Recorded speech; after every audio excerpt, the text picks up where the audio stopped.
Guys, welcome back to my channel. So for today, we'll be discussing about the minimum, maximum, and average function using Excel. So to know about that, let's get into the video. I already prepared here a set of data representing the score of students in their science quiz. First, we'll do the minimum function, which gets the smallest value in the array. Select an empty cell where we can put our formula.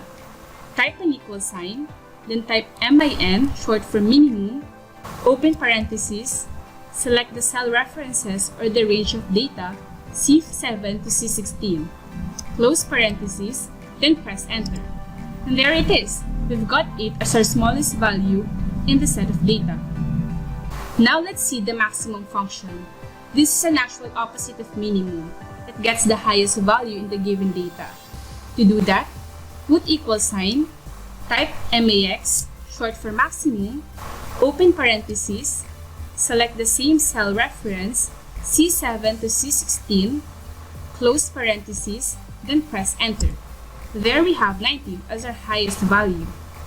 The last function we'll be using is the average function, which is a very useful one, especially those who wants to calculate the average of numbers provided in the data. To do that, put equal sign, type average, open parentheses, select the same array of data, C7 to C16, close parentheses, then press enter. Now, we'll have 12.9 as our answer. That's it, guys. To know more about Excel tutorials, please subscribe to my channel and comment down below.